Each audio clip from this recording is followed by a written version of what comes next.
This week, our If You Give a Child a Book fundraiser will come to an end. We take your donations to buy books for kids at J.A. Rogers and Lindbergh Elementary Schools. KSHB 41 News reporter Charlie Keegan joins us from an organization also working to promote childhood literacy to tell us, just drive home why this is so critical. Charlie, good morning.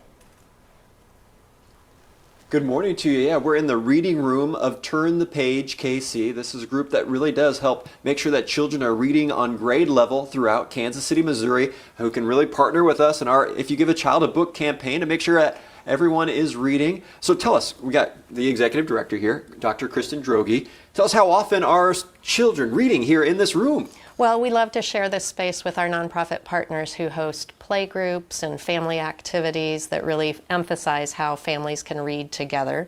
So we have young children in here reading quite often. All right, and we want to highlight part of what makes reading so successful, or learning to read so successful, is doing it outside of school, right? Absolutely. You can't just rely on it at school only. Right. So how can parents get involved with you, or how do you reach out to parents to make sure that kids are involved? Yeah, thank you. We think it's incredibly important that parents are meaningfully engaged in their children's learning from the moment they're born all the way through school. And so we've started our Read 360 program that recruits parents and other engaged adults from a community to really raise their voices up around what they would like to see change or evolve in their community, specifically to support families and to support academic success for children.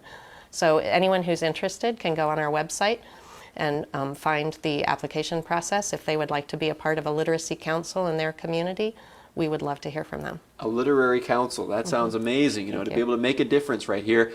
Kristen was telling me that it takes all the community to really engage in this, to have the most success, including some of the books that you guys have even created from Turn the Page KC to get children interested in reading, right? Tell me what you're holding. Absolutely. We've put out a couple of books over the last few years that highlight Kansas City and the fun things that children see when they drive around town, and the landmarks that they're familiar with, and then also the professionals all over the city that really inspire children to make their dreams come true through reading. We love that. All right, now we also want to put up on the screen right now the QR code that we're showing you guys, because we are collecting donations for our If You Give a Child a Book campaign, which will help us buy books to give to children for free. And the whole goal of this campaign is that the kids take the books home with them from school, and they can read them at their own comfort, whether they're sitting on the couch at their house or cuddled up in their bed right before they go to sleep. So your donations will make a difference right here for children in Kansas City, Kansas, and Kansas City, Missouri. So we appreciate you being a part of our campaign. Guys, back to you. It's a huge, huge deal, Charlie. Thank you. Any parent or teacher around the young kids knows they've got that favorite book, and they just want And they that get book to pick out their all own. the time. That's one of my favorite things about this thing.